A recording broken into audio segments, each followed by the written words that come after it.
We're going to look at the beginning of our parsha and analyze the brachos that Hashem promises us if we follow his ways. If we shape up, we listen to him. What are those brachos mean? What is the analysis of them? I think it's very, very relevant to always stuck out as I was learning the parsha, several maybe obvious questions, and view our learning this morning as we are all learning together. So if you have any questions, just yell them out. And maybe together we will develop some very nice ideas. So Torah begins, the Chukosai is the last parsha in all of Sefer Vayikra. The Chukosai must be recited. That parsha must be said before Shavuos. That's the halacha. That's the minhag of Chai Yisrael. It's a Gemara, so this has been established for a very, very long time. Then we usually have a buffer of at least by midbar. It's not exactly right before, but it must be done before we have the holiday Shavuos. The Chukosai really has three different themes. One is the brachos of the Jewish people, which is very, very short. If you follow Hashem's ways, then X, Y, and Z is going to happen. That's what we're going to analyze this morning. Then we have the Tochacha, which takes up the majority of this pretty short parsha. And then you have a litany or a list of several other mitzvos that are mentioned related to the Beis HaMikdash, related to ancillary tzedakah issues, related to unique korbanos issues like tumura and arachin, if one wants to give a value of themselves or of other people to the Beis HaMikdash. How does that work? That's really how our Sefer ends, with those mitzvos at the end. And you can ask questions as to why, previous years, why would all of Sefer Vayikra end in such a way? And we've given different answers. But now let's focus on the beginning. Im b'chukosai teilechu, vet mitzvosai tishmoru, vasisam osam. If you follow, right? If you b'chukosai teilechu, how would you translate those words? You walk in the chukim of Hashem, okay? Vim, that's mitzvosai tishmor, and you guard the mitzvos, meaning you ensure that the mitzvos are being done. Vasisam osam, and you go ahead and you do them, okay? V'nasati kishmechem bi'itam. Hashem will make sure that there is proper rain in the right times. V'nasana haaretz Yevula, and then the land is going to work well with the rain. Meaning, rain in the wrong time is horrific for the farmers. That would be a tremendous color. In the right time is the biggest bracha, but then the land itself, I'm learning Sefer Bereshis with one of my kids. We're going over the beginning of Bereshis, and we just went over these psukim about the curse of Adam HaRishon, and the curse is that things are not going to just come so easy. Right? And just because you're watering the land doesn't necessarily mean, and you're doing everything you need to do, it doesn't mean that it's automatically going to come that way. A, it takes a long time. And B, kot v'dardar tatzmiach lach, things might not come out the way you want them.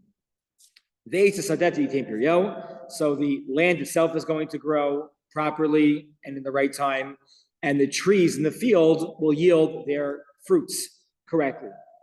V'hisig lahem dayish es habatzir ubatzir yasik et zera v'achaltem lachmachem lasova v'yishavtem lavetach ba'artzachem. And everything along the way will be done at the right times. The planting and the harvesting and the growing, everything is going to be done at the correct times. V'yishavtem lavetach ba'artzachem. What does that mean? How would you define those words? You do have an art score in front of you. It's not a setup. What? There will be security, right? you'll live safely, you'll be comfortable, and you won't have to worry about anything. The Ibn Ezra here writes, the Yishavta Levetach is not necessarily about security in the way that we think of it, meaning vis-a-vis our enemies. Security here we're talking about Parnasa. That is a topic in the pasuk. So here, Levetach means that there's going to be money in the bank. That you're going to go into the stores, and there will be food in the stores for you to purchase. I remember it was maybe 3 years ago at the Pesach Seder, we got into a discussion about, we're living in a crazy time. Maybe it was 4 years ago at a time when maybe not everything was obviously going to be on the shelves. Eggs were getting very expensive, and baby diapers were like off the shelves, and maybe even formula. And I recall that somebody that lived in the former Soviet Union was at our Pesach Seder, and they started laughing at the conversation. They're like, this is a joke. Like, we really know what it means. Things aren't on the shelves. Like, come on. Sometimes we went and all they had was tomato sauce. And we had to, So Yishat Levetach here is not security in the way that we think about security, but that we can predict. There's a level of predictability in what is going to be around us. The Or Chaim HaKadosh says, V'yishavtu levetach, yirtzeh ki l'sad shekol habrachos amuros be'inyan yecholim liskayim, vein tovasam tova. It could be that we will receive all these brachos that are described in the psukim, and it still is not good. It still is not good. My grandfather would always say, if you don't have your health, you've got nothing, right? So, Kagon, im hayu trudin, the malchamos, the shana chorshim, the zorim, the shana in charish v'chotzir, mishalemes shana l'shana. If the plowing and the harvesting is great and the production of the crops is wonderful, but if you're afraid of war or of illness in the place that you're living in, then you can't focus on, it's nice that we can have oranges and fresh avocados, but it's still not V'yishavtu levetach. So he understands V'yishavtu levetach as that's the ultimate bracha, because once you have that, you can really you can appreciate the brachas. Someone who doesn't have their health, but has all the wealth in the world, can't appreciate the brachos that Hashem has given you. Which now is going to make the next pasuk a little bit more challenging. V'nesati shalom ba'aretz. You will have peace in the land. We need to understand what this means, that peace in the land. If V'yishavtu levetach means a sense of calm, right? You'll be able to sleep at night and not worry. And not worry at night. Charada is the modern day Hebrew translation of anxiety. Vishbati chaya ra'am min haaretz, and Hashem will get rid of the chayos ra'os, the evil animals from the land. V'cherev lo ta'avor ba'aretzechem, and swords will not pass over your land. So what does v'nasati shalom ba'aretz here mean? What is peace? What does peace mean? What? Peace? It doesn't mean what you make us, in Israel or outside. That's a great question. Does it mean peace in the inland of Israel with your people or outside the people? Good. Excellent question. Any other questions on this passage? So before we get to what v'nesati shalom ba'aretz means, there's a major machlokas between the Rambam and the Ravid about the next phrase in the pasuk, Vishpati chaya ra'am min aretz. What is Vishpati chaya ra'am min aretz? that all of the evil animals are going to be gone. What in the world can that mean? That sounds miraculous. So that God's going to change nature. He's going to get rid of them. What does that mean? Yeah, what do you mean, Rivka? It's metaphoric. Or some people use evil the wrong way. So people Chayos Ra'os. So we use this language of Chayos Ra'os Hamisrakshos Lavola Olam. When is that? Anyone heard? Does this phrase sound familiar? Chayos Ra'os Hamisrakshos Lavola Olam. Tfilas Haderech. In Tfilas Haderech, when you're traveling, you ask Hashem, the bracha is, there should be no Chayos Ra'os on the derech, which in one time in history literally meant Chayos Ra'os. It meant animals would attack you. Like it was dangerous to travel back in the day. Today, some modern day poskim say, what's Chayos Ra'os? It's the people that drive like Chayos Ra'os. Because someone argued that maybe you should remove that line. There's no Chayos Ra'os today. What are we afraid of? So the Chayos Ra'os. Okay. What?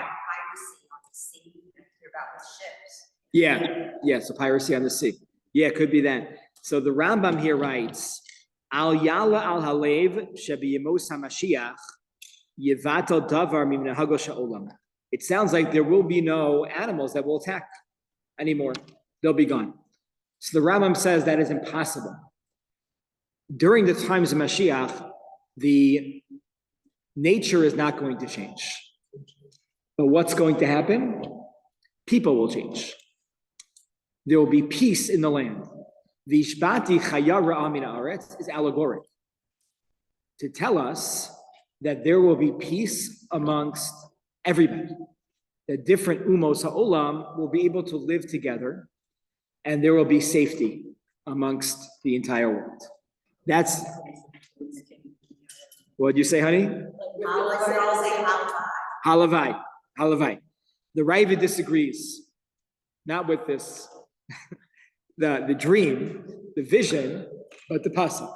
The Rambam is removing the pasuk from its literal translation, and the Rabbi translate this pasuk as literally that the animals themselves are going to become peaceful. What? The lion, right? Based on that pasuk in Yeshayahu, that this is Vegar Ze'evi Mari, right? So that pasuk, that the wolf will live with the lion, that's the pasuk in Yeshayahu. This is the parallel pasuk in the Torah that expresses the same idea.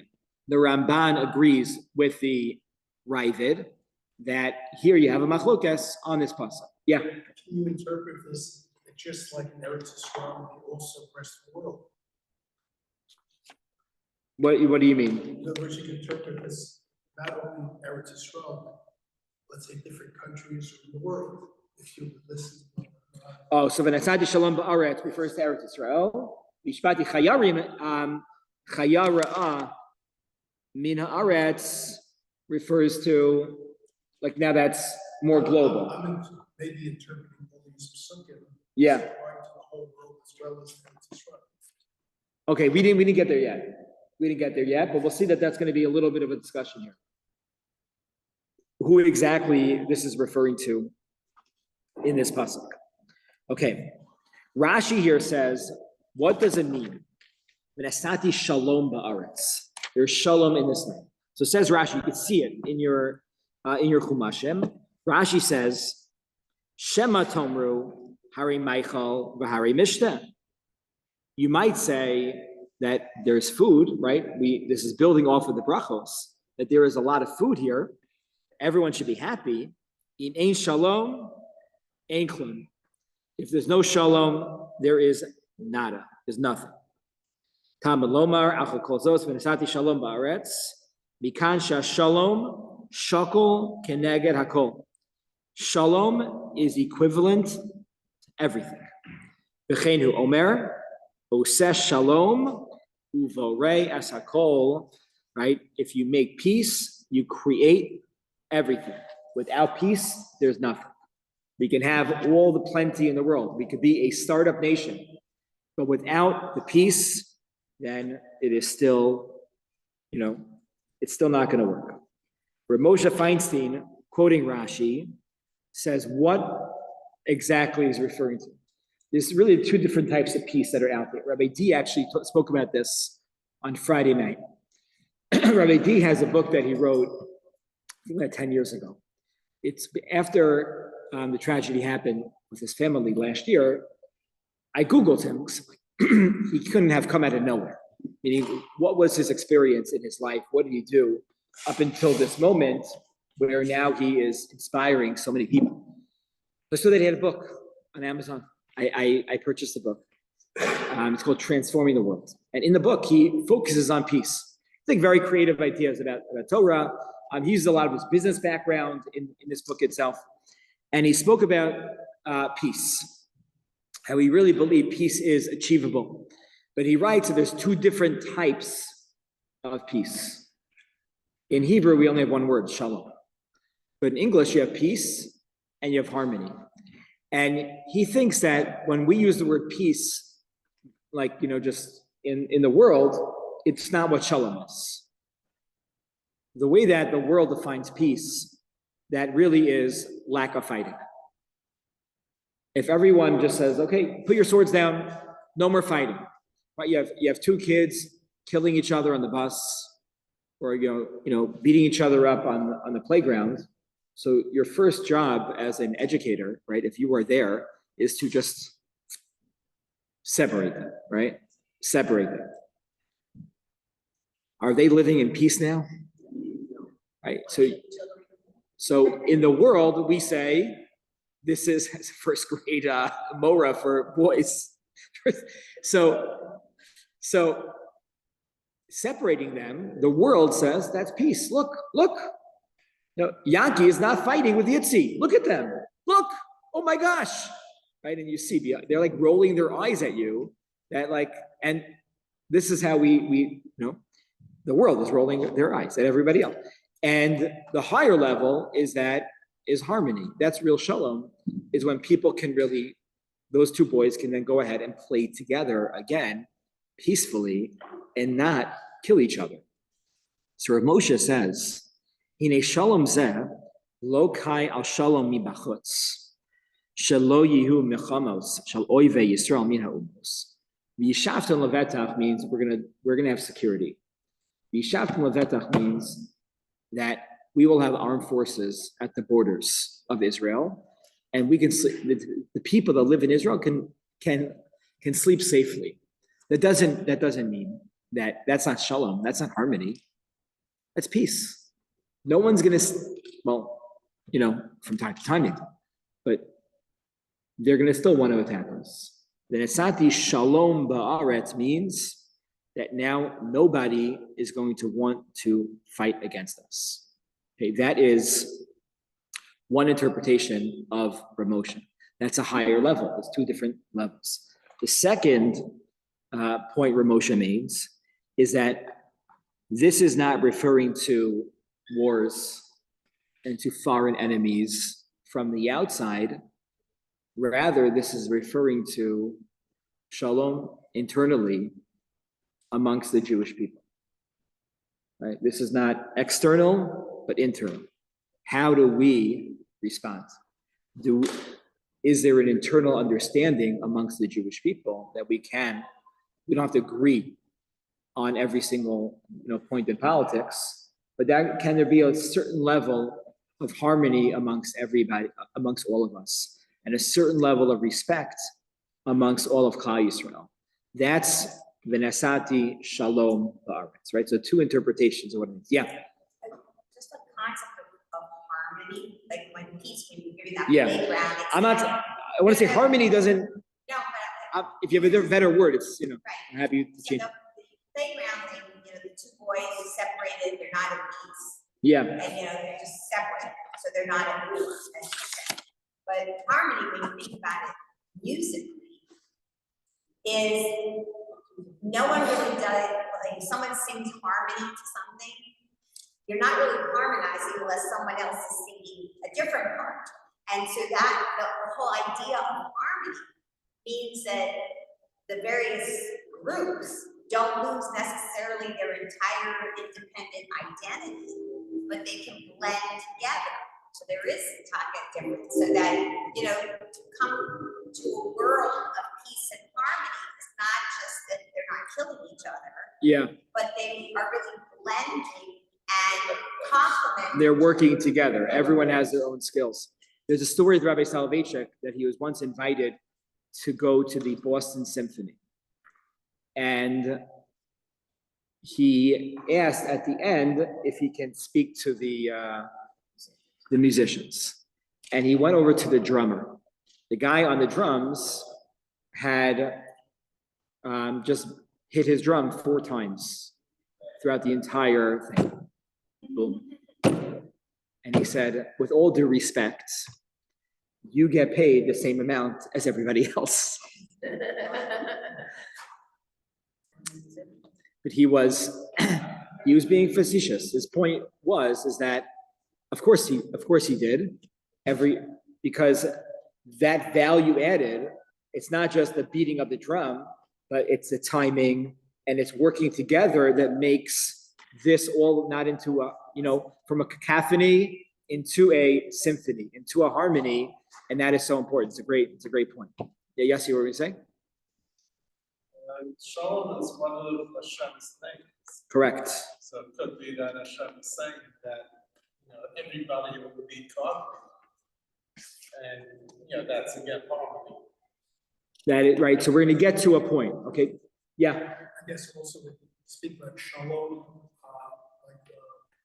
Rabbi Feinstein defines it later on and say you pursue your enemies and Father will pursue 100, meaning that you'll have peace in your land and you'll be able to fight off your enemy. And you'll be able to. Oh, so let's wait. You're like one step ahead, because every pasuk's adding a layer, which seems like the previous pasuk already addressed. So we're the Orach Chaim HaKadosh is addressing your question, and Jerry will come back to you in a minute. So Menachem Sion says something amazing about peace. I saw this last night. I'm like, this is awesome. So at the end of Shemona Esrei, what do? We finish Elokai Nitzur, and then we take 3 steps back and we say, Osa Shalom Ramav, Hu Yasa Shalom Aleinu, Hu Yas. So what are we doing here? So he says that this is a Gemara in Yuma that writes, Hamispal Sarech Sheyafsia Gimel Psios Lachora. This is the source of it. The davener needs to take 3 steps back, V'acharkach Yitain L'Shalom, and then say the psukim about Shalom. Klomar, Efshar Lasei Shalom Imein Anu Muchanim Lifsoa Lamano Lachorenu Kam Psios. You can't achieve peace unless you're willing to take 3 steps back out of your zone, right? You have to be comfortable and safe within your secure to say, you know what? Part of peace and harmony is to be out of my comfort zone and to take 3 steps back and be able to say, you know what? Maybe I'm wrong, or maybe there's a different perspective. And what do? You turn to the left and you turn to the right. Sometimes that means acknowledging the people to the left of us and the people to the right and to center that they have MS too. That there's an MS in what they're saying, and there's a greater goal here, and that is the goal of Shalom. Right? This is a beautiful thought as to how to achieve Shalom. Building on Ramosha's thought, one second, that Shalom here refers to unity, refers to us getting along. This is really tools how to create a society of Shalom. So who was going to say something? Jay, so I have a problem with out of your comfort zone, because to me, peace means comfort. It's okay to have an open mind. That has to be part of your toolkit, to have an open mind. But to be out of my comfort zone, I've lost my peace. So you're out of your comfort zone, you lost your peace. Comfort is an ingredient of peace. I don't know if I agree. I don't know if I agree with that. Are you? Because by definition, sometimes peace means to have concessions, and there's a greater goal in mind. Couples need to manage this all the time. By definition, a husband and a wife live in the same home, or two friends are trying to manage a roommate situation. They're never going to want the same things. They're never going to want the same things. So you want it hot. Sorry, that's probably never happens. You want it colder. She wants it warmer in the room. And what do you do? Meet in the middle, then nobody's happy, right? That's getting out of the comfort zone. Either way, someone's getting out of the comfort zone. At least one, maybe two. Yeah. Doesn't mean you give up your zone. Yeah. Acknowledge that there might be something else. Right. So sometimes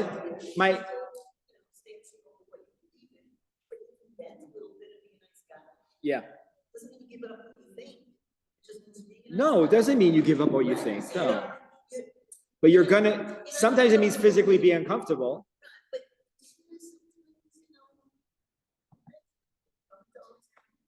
So Sarah's step-grandmother said something very, very insightful to us before we got married. She said, so people look at compromise and they say, oh, you know what to do? You meet in the middle. You want it hot. She wants it hot. You want it cold. You want fleischiks for the restaurant. She wants dairy. So what do? You go to Paris?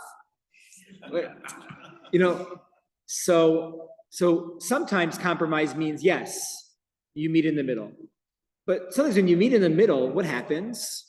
Nobody's happy. And taking turns, what is taking turns? Okay, suffer, quote unquote, right? I'll suffer through the lasagna for dinner. You know what? I'm being dramatic on purpose, but by saying, you're not giving in. You win and you lose. By the way, you want your spouse to lose, then you're married to a loser. It's not about winning. What I mean is, it's not winning. Right? It's not winning and it's not losing, because there's a greater goal in mind. That's what I'm sharing here. So shalom sometimes means that you're not going to be comfortable in a situation. There's situations where you shouldn't be in. Good. But sometimes that means, you're going to be uncomfortable, and that is okay by taking 3 steps. Yes. Good. Yeah. You lean a little bit. Good. 100%. That's a compromise. Yeah. Yeah. At least in our times of being younger. Yeah. The ultimate compromise for us young people always was, when it came to the young, we would go to young. And that's not done. Yeah. Going to good parents, going to white parents. Yeah. It was always, and you had to give that. You might not have loved going to your in-laws, but you went. Right. Went anyway. This is part of shalom. This is part of shalom. Yeah. Someone once gave a hand mirror. They punched out the middle and they held it and said, okay, look into the mirror right here. And the reflection that you see right here, middle missing, that's the most important person.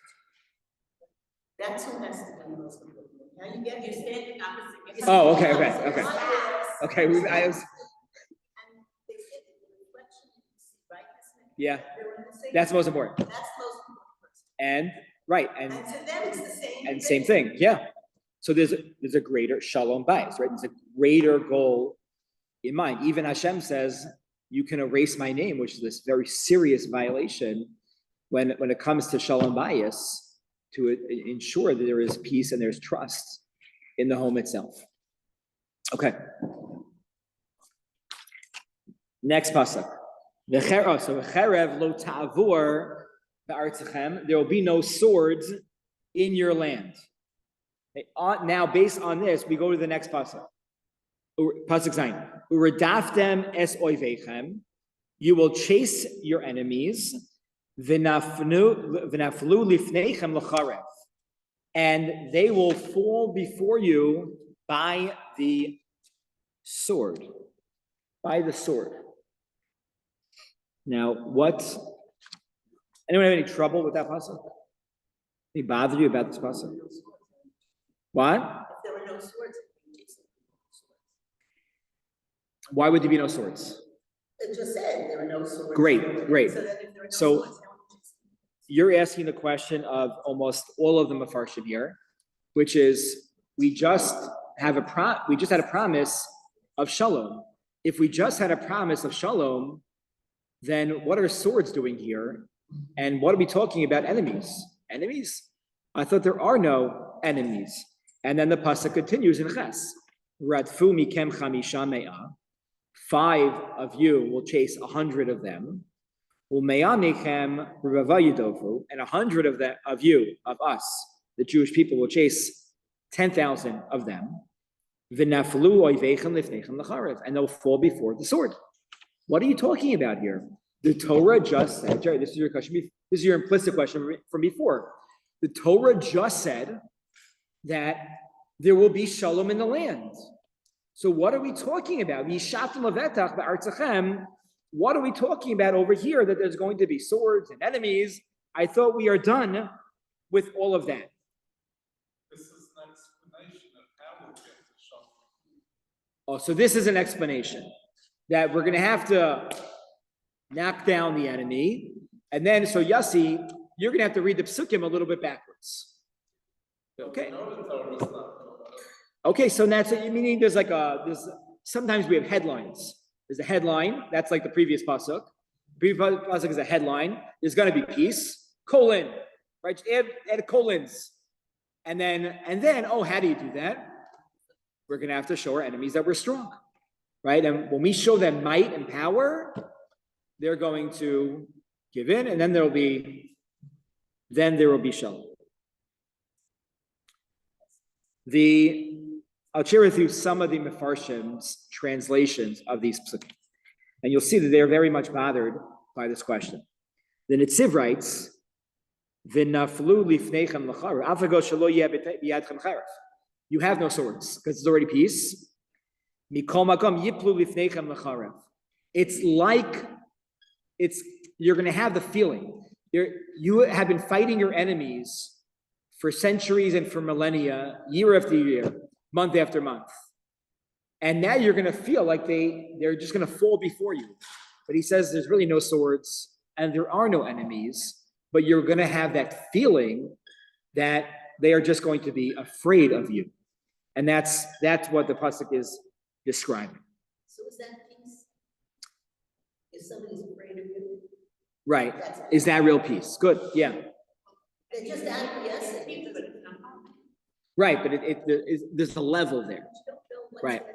That's right. If they're afraid of you, then right. Well, that's the continuing of the psukim share that there's more that's still yet to come. The Sforno says, "Redaftem os oivechem." Here, we are only talking about Eretz Yisrael, in the land of Israel. Redaftem es oivechem. You're going to chase your enemies. Where are you going to chase your enemies? Outside the land of Israel. You have solidified peace in the land of Israel. No one's going to mess with Artsenu HaKadosha. It's not going to happen anymore. People have seen that it's not worth it. It's not valuable. They're just going to lose. Rabbi?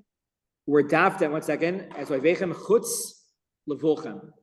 You're going to go outside your borders and continuing to attack your enemies outside. Meaning that there will be enemies of the Jewish people at this point in the succession, the history of these psukim, outside the borders of Israel that still want to attack the Jewish people. Yeah. I guess as David says, Hashem Ozi Amaritain and Hashem Mitain, God. This is almost like if you translate a peace through strength, that if you're not strong, you're not going to have peace. I don't want to say it in, Hashem Ozi Amaritain. We say it to him a couple of times on Shabbos. Almost famous line. I mean, peace through almost saying peace through strength. You have to be strong to have peace. You have to be strong to have peace. Yeah. I mean, that's And I'm not sure how that fits in with all of the rest of what you're saying. I mean, I get the idea, but it's, I hear what you're saying, it's a very good you point. know, what you're saying is, without, say, an IDF or Chayalim or whatever you want to call them, you're nothing. They're gonna attack you. And Yeah, I would guess that the line that from Yoshayahu that's at the UN, that whole thing is sort of an ideal situation that who knows when it will come. But practically speaking, I mean, that's my take on what I hear you saying here. right. No, Sam, what you're saying is maybe peace is not achievable at this point, but peace is only achievable when the Jewish people themselves are strong. Maybe unified. Maybe we have to be unified. When Amalek comes, or what's happening before Amalek comes, Yeah, they're arguing about water. yeah, You know, when it talks about Amalek at the end, Yeah. in Devarim, it says it's talking about weights and measures and things like that. Mhm. You know, we have to be honest. We have to be strong. We have to be more than a lot of, I think you need to have a strong army. Mhm. I hate to say it, but that's what I get from. You don't have to hate to say it. You could say it. No, Okay, I so hate the to say it pasuk. because then you want peace. Yeah. You don't want to have I want to go on soldiers ready to fight. I want to go into the Or Chaim. The Or Chaim here writes, "Umashikaro samakasav oivim." How could it be that there are enemies here if we already are living in a peaceful time? And he says, "Lola tzadchem bayim matzur al ira kodesh." They are not enemies that are going to physically attack the Jewish people in our holy cities. Shimkain ein betach ein shalom liyashveha. And there's no security and there's no peace for the dwellers of said cities in the land of Israel. And we already promised that that's going to happen already. Ela kara osam oivim litzad oive Hashem. They are going to be enemies of God. Rish'e hagoyim nikraim oive Hashem ve'oiveinu. Gam litzad sheyodea Hashem ki kol ha'umos sonei Yisrael beteva hamiskanei v'hisina yisodis ve'en la tzemura. They're the redavtem as oivechem, the enemies here are not referring to enemies that are going to physically attack the Jewish people. In fact, they might be afraid to physically attack the Jewish people because they know that they will lose that battle. Rather, they are going to attack God and the people verbally. They are going to, right, and they will still be enemies of Hashem that will exist, enemies of it by definition.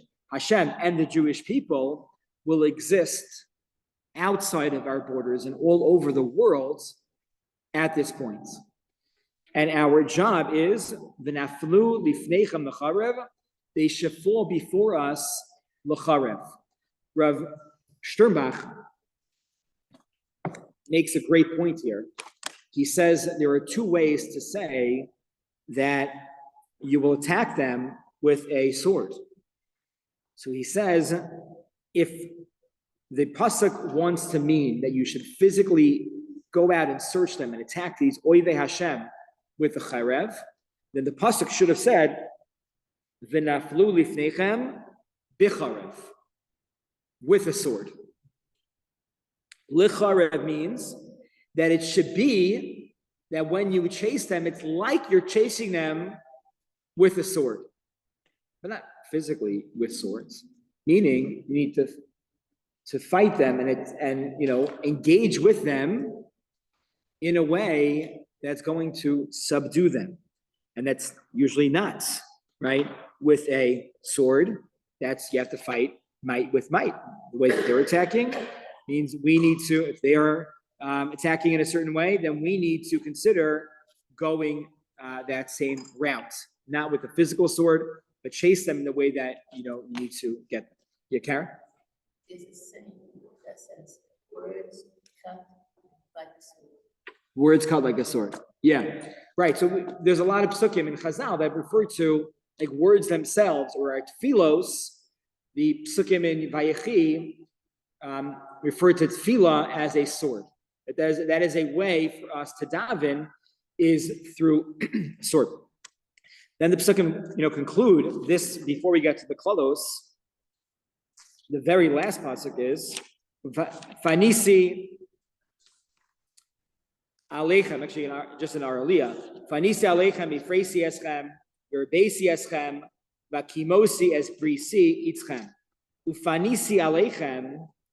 Right? Hashem says, after all of this, I will turn to you. Right? This is like the greatest bracha that Hashem's we're going to feel that Hashem has, acknowledged us, turned towards us. There might be moments in history where we feel that Hashem has turned away from us, has hidden his face from us. And the greatest bracha for Am Yisrael to feel is that we are an Am Hashem, that we are the representatives of the Ribbono Shel Olam, and he turns towards us. Ufanisi aleichem, right? So the buildup of these psukim, again, we could discuss the details, but it builds up and develops an idea that after this, we will feel that Hashem is in our midst, that he is rooting for us, that he is supporting us in all of our endeavors, Bezrat Hashem, in a more peaceful time.